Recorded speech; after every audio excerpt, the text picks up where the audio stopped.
자, 이번에는 국민의힘 얘기를 좀 해보도록 할게요. 이게 국민의힘 원내대표 선거에서 송원석 의원이 60표를 얻어가지고 원내대표로 당선이 됐습니다. 친한계로 불렸던 김성원 의원은 30표 얻었고, 이제 송원석 의원은 물론 두 분 다 계파랑 관계없다고 얘기를 했지만, 송원석 의원은 친윤계로 이제 분류가 되는데, 자, 이 송원석 의원이 선출이 된 다음에 국민의힘 안팎에서 이게 과연 도로 친윤당으로 돌아가는 거냐, 쇄신을 할 수 있는 거 맞냐, 이런 여러 가지 비판이 나와요. 왜 국민의힘 의원들은 이런 선택을 했을까요? 계속 그렇게 해왔으니까요. 예. 이 전에 권성동 원내대표가 70표 얻었거든요. 네. 106명 중에서 70표. 근데 지금 60표잖아요. 네. 거기에 이제 이현승 네. 의원의 표까지 하면은 대충 70몇 표예요. 그 전에 있었던 게 추경호인데 추경호가 72표 얻었어요. 거의 비슷하네요. 그냥 계속 비슷해요. 그러니까 그냥 계속 70표 언저리. 그러니까 2파전일 경우에는 비주류가 한 35표, 네. 무효 언저리, 여기가 뭐 70표 언저리 이렇게 얻는 게 지금 한 5번 연속 그랬어요. 네. 근데 그리고 계엄 이후에도 그렇다는 게, 대선 패배 이후에도 그랬다는 게. 사람은 안 변합니다. 아니 안 변한다. 사람은 그대로잖아요. 네. 계엄 전이나 후나 지금은 이제 107명 똑같은데 뭐 네. 한 명 줄었을 뿐이죠. 네, 그러네요. 진짜 그냥 국회의원들의 선택이 계엄이든 아니면은 뭐 대선 패배든지 간에 그 선택은 그냥 변하지 않았다, 이렇게 보시는 거군요. 그리고 국민의힘이 지금 이제 그 민주당 문재인 정부 때 네. 그때 이제 김성태 원내대표 했잖아요. 네. 그 다음에 이제 나경원 원내대표 했고, 그때 이제 뭐 김성태 원내대표 때는 뭐 드루킹 특검하고 뭐 그리고 그 다음에 이제 패스트트랙 뭐 나경원 원내대표 때 하고, 그 다음부터요 지금 다 TK 아니면은 이제 강원도, 권성동 네. 5번 연속 그래요. 5번. 그러니까 이게 그 전에는 국민의힘 이 보수 정당이란 정당이 이게 수도권도 하고 이렇게 하고 약간의 이래 밸런스도 맞고 서로 견제도 하고 그랬는데, 이게 정말로 이제 영남당이 됐구나라는 거를 이 원내대표가 되는 걸 보면 알수 있어요. 이 원내대표는 순수하게 의원들이 투표하는 거니까 의원의 분포에 의해서 딱 되는 거잖아요. 그러니까 수도권에서 그게 딱 기점이 그건 거잖아요, 지금.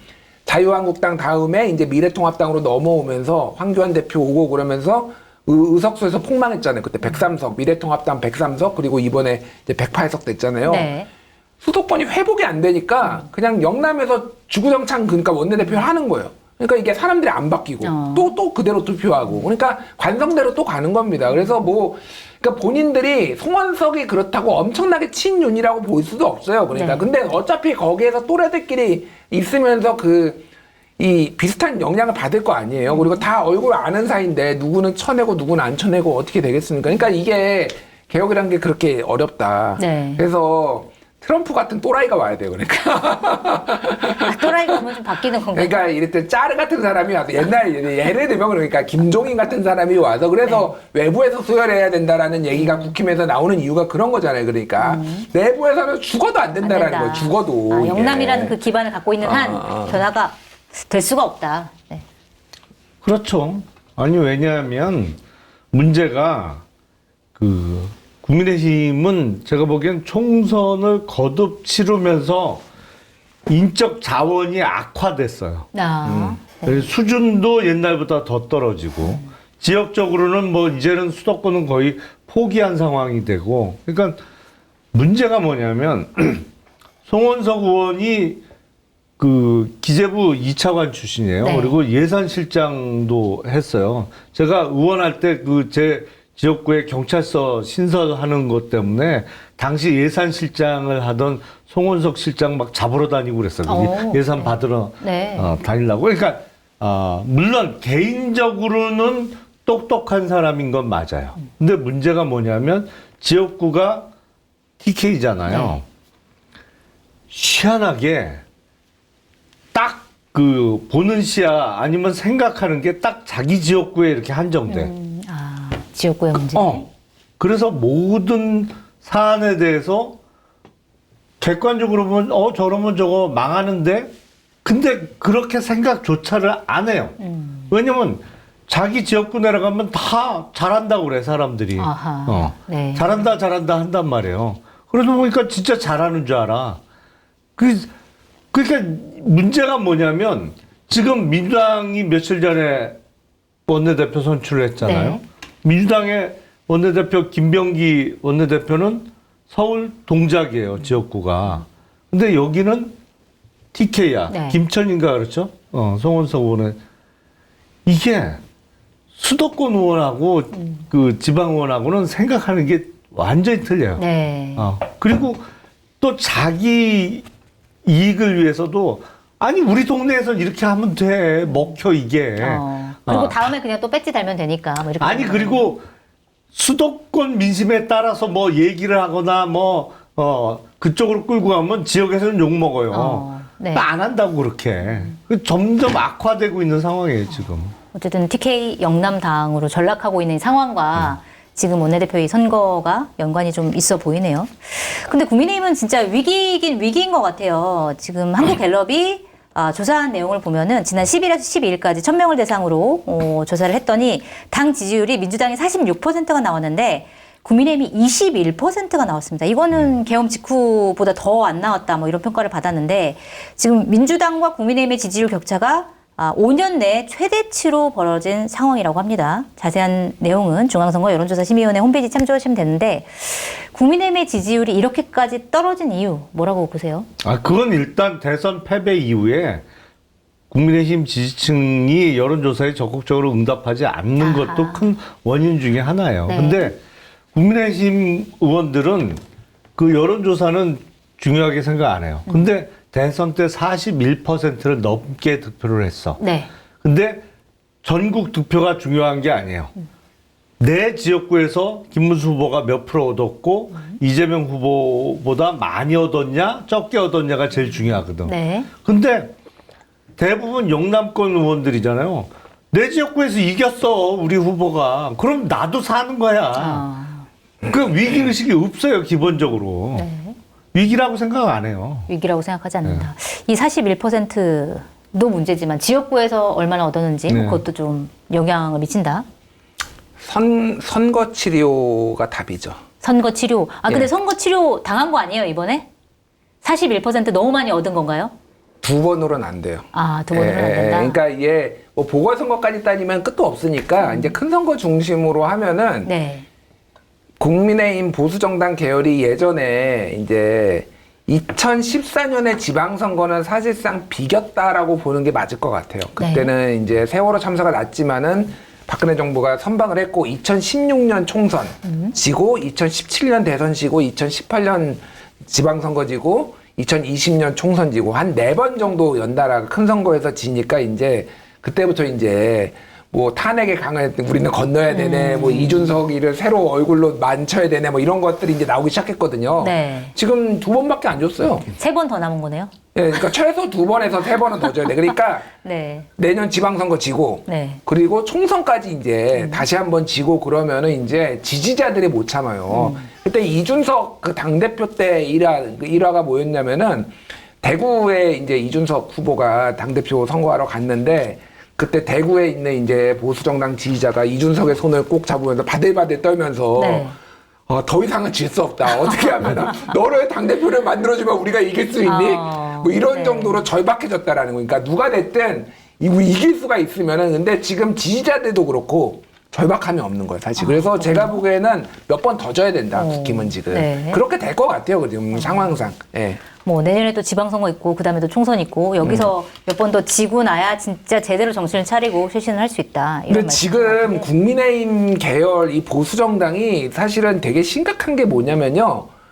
근 10년 내에 큰 선거들을 대부분 졌어요. 전적으로 따지면은 네. 2022년에 윤석열이 대선 이긴 거고 3개월 뒤에 있었던 지방선거 그때 한 번 이겼죠. 이긴 거 빼놓고는요. 다 지거나 그냥 가까스로 비기거나 지금 총선은 지금 계속 지고 있어요. 3번 2016년, 2020년, 네. 2000년 답도 없어요. 네. 2024년. 그러면은 그러니까 이게 지금 민주당은 경기도를 완전히 호남화했거든요. 그러니까 사실상 이제는 더 이상 호남 정당이 아니에요. 민주당은 네. 경기도가 이제 주 본거지가 됐단 말이에요. 경기도에서 8석 가져가면은 이 말이 안 되는 거예요. 그러니까 답이 없는 거예요. 그러니까 국힘이 네. 보수 정당이. 근데 개선이 안 돼요. 그게. 그러니까 이게 제가 보기에는 진짜 지금 민주당을 지지하는 사람들이 주력들이 이제 나이로 보면 4050 세대잖아요. 그러니까 네. 그게 지금 대충 보면은 50대가 지금 70년대생들이 주축이 됐거든요. 그러니까 60년대 후반도 있지만 70년대생들이 주축인데 여기가 인구가 제일 많아요. 대한민국에서. 1971년에 100만 명 한 해 태어나가지고요. 그 다음에 이렇게 분포, 정규 분포 곡선 그리면서 97만 명, 95만 명, 93만 명, 90만 명 이렇게 그려져 있는데 여기가 다 민주당 지지자예요, 지금. 그러니까 제가 말하는 건 뭐냐면은 새로 보수 지지자들은 한 해에 네. 포섭할 수 있는 그 인구가 없다. 한 해에 30만 명씩 사망하고 있어요, 지금.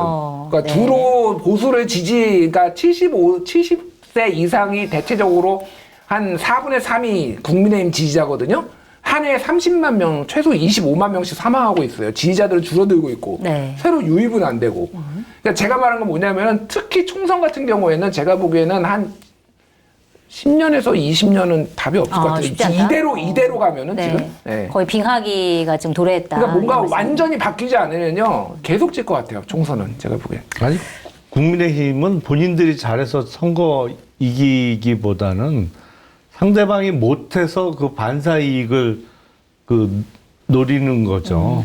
사실은 2022년 대선에서 이길 수 있었던 것은 당시 문재인 정부의 특히 부동산 문제가 컸죠. 네. 그거의 반사 이익으로 이겼던 거죠, 선거를. 네. 그래서 저는 김용태 국민의힘 비대위원장이 어떻게 될지 이것도 좀 궁금한데 일단 뭐 친윤계인 송원석 원내대표가 당선이 됐기 때문에 어떻게 될지 모르겠어요. 일단 변화와 쇄신이 필요하다. 송원석 원내대표가 얘기를 했고 그다음에 혁신위를 구성해가지고 이런 것들 논의를 하겠다고 했는데 김용태 비대위원장 같은 경우에는 혁신위 구성은 본인의 거취가 결정되고 난 다음에 지도부에서 하는 게 맞다 이렇게 하면서 서로 의견이 지금 안 맞고 있는데 임기는 6월 말까지잖아요. 예. 김용태 비대위원장. 어떻게 될 거라고 보세요? 6월 말에 끝나지 않을까요? 네, 끝나고 예. 사그라진다. 예. 네, 왜냐하면 김용태 의원이 비대위원장으로서 당의 어떤 혁신을 이끌어 갈 수 있는 역량이 부족해 보여요. 네. 기본적으로. 예. 막판에 뭐 5대 요구를 해 왔습니다만 글쎄 기본적으로 역량 부족이에요. 그렇기 때문에 그걸 임기를 또 연장해서까지 굳이 써먹을 필요가 있을까라는 생각을 친윤 쪽에서 할 것 같고 그냥 의원으로 돌려보내고 혁신위를 한다는 거는 비대위를 안 한다는 의미로 저는 읽혔거든요. 네, 최대한 빨리 전당대회를 한다는 얘기인 것 그러니까 같아요. 그 원내대표가 네. 당대표 권한 대행으로서 하면서. 겸직을 하면서 혁신위를 띄워서 뭐 그거를 조금 그 언론의 이목을 끌다가 전당대회를 글쎄 9월 초까지 할까요? 더 길게 가져갈 수도 있다 이렇게 보시는군요. 전당대회. 근데 그게 요새 또 상황 변화가 생긴 게 뭐냐면 네. 자, 마케타니를 소개합니다. 검증된 상품을 인터넷 최저가보다 저렴하게 판매하고 있는 쇼핑몰로 마케타니에서 알뜰 쇼핑하시면 수익금 일부가 한겨레TV의 제작에 사용이 됩니다. 오늘 마케타니에서는 무더위를 앞두고 저렴하게 즐기실 수 있는 보양식 바다장어 3종, 들깨 장어탕, 장어 두루치기, 장어 튀김을 준비를 했습니다. 담백하고 고소한 들깨 장어탕, 매콤달콤한 장어 두루치기, 바삭하고 푸짐한 장어 튀김은 당일 입고한 국내산 활 장어만 사용해서 장어 특유의 비린맛이 1도 없습니다. 올해 수확한 양파와 감자도 파격 특가로 준비를 했습니다. 해남 수미 감자와 무한 양파인데요. 가격 폭락으로 어려운 농가 살리기에도 동참해 주시기 바랍니다. 주문 방법은 유튜브 화면 좌측 하단에 보이는 바다장어 3종을 클릭하시면 바로 주문이 가능하고요. 주소창에 마케타니 입력 후에 바다장어 3종을 검색해서 주문하셔도 됩니다. 010-2885-3244로 전화 주문도 가능합니다. 한동훈 전 대표 측에서 전당대회 출마 안 할 것 같은 움직임이 좀 있잖아요. 그렇더라고요, 또. 최근에. 네. 그러면 전당대회 하죠. 빨리 한다. 이런 흐름이 안 할 있다면? 이유가 없지. 진짜 안 나올 것 같으면 네. 하죠. 근데 나올 것 같으면 상황을 좀 보겠죠. 이게 어떻게 하면 이길 수 있나? 네. 그러면 만약에 한동훈 전 대표가 출마를 한다 그러면 미우나 고우나 물론 밉지만 김문수 옹과 다시 손을 잡아야 될 필요도 있어 보이는데 네. 상황을 보겠죠. 알겠습니다. 김용태 비대위원장의 미래, 그다음에 전당대회 언제 할지 이런 거는 어떻게 보세요? 그러니까 역량 부족이라고 뭐 김용남 의원님 얘기하셨지만은 사실은 김용태 의원한테 역량 부족을 논하기에는 35세 네, 이번에 초선. 초선 된 사람이 그냥 여기까지 온 것도 저는 대단하다. 솔직히 얘기하면 그래요. 이게 정치가 저는 정치는 아니지만은 이제 바깥에서 보기에는 진짜 어려운 거다 이거. 네. 진짜 어려운 게 뭐 인간관계만 좋아서도 안 되고. 뭐 정책만 잘해서도 안 되고 뭐 이게 그러니까 이게 완전 종합 예술이잖아요. 그렇죠. 그러니까 맞아요. 이게 그러니까 서로 뭐 눈치도 잘 봐야 돼, 그 주의도 잘 서야 돼, 또 뭐 정책 능력도 있어야 돼, 또 사람 설득도 잘해야 돼, 지지자들한테 호소력도 있어야 돼, 막 이런 종합적인 예술이고 여기에 점 선수와 짬밥이라는 것도 무시할 수 없고 그러니까 김용태한테 솔직히 더 뭔가를 요구하는 거는 제가 보기에는 그거는 좀 욕심이 무리다. 과하다고 생각을 해요. 그러니까 이거는 책임은 어쨌든 그 정당에 책임이 있는 중진들이 져야 되는 거예요. 네. 근데 그 중진들이 다 지금 비겁하게 이럴 데가 없잖아요. 그러니까 아무 잘못이 없다라고 하고 나는 평소에 윤석열한테 그것도 많이 했다. 쓴소리도 많이 했다. 권성동이 얘기하니까 선택적 기억 상실이다. 김종혁이 반발하고 막 이런 상황이니까 개판 5분 전이고 그러니까 김용태의 쓰임이 끝났다라고 보는 게 맞을 것 같아요. 네. 예, 더 이상 결국 이제 처음에 김용태 위원장이 얘기한 것처럼 얼굴 마담일 뿐이었다. 애초부터. 예, 얼굴 마담으로 사람들의 생각을 했고 본인은 얼굴 마담이 아니기 위해 노력은 했으나 그 한계를 벗어날 수는 없고 네. 5대 혁신안에 송원석이 받아준다라는 거는 결국은 김용태 개혁이 되는 거지 내 개혁이 되는 게 아니잖아요. 그러니까 네. 나는 내가 따로 개혁위원회 만들게 혁신위원회 만들게 이렇게 나와버렸어. 거기에 김용태 것도 좀 담아줄게라고 하면은 이거는 송원석의 혁신이 되는 거니까 김용태가 스스로 뭔가를 할 수 있는 상황은 아니고 이미 6월 말에 이제 임기 끝나고 아마 송원석 원내대표가 당대표 권한대행까지 하겠죠.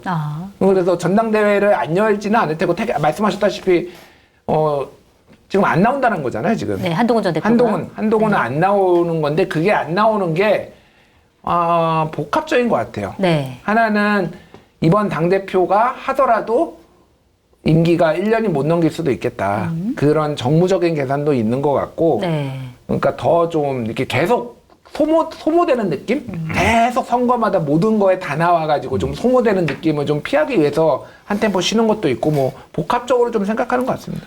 그리고 요번에 나오면 이기기 어려워요. 그러니까 지방선거 특히 한동훈. 아니, 그러니까 한동훈 전 기본적으로 대표가. 전당대회에서 전당대회.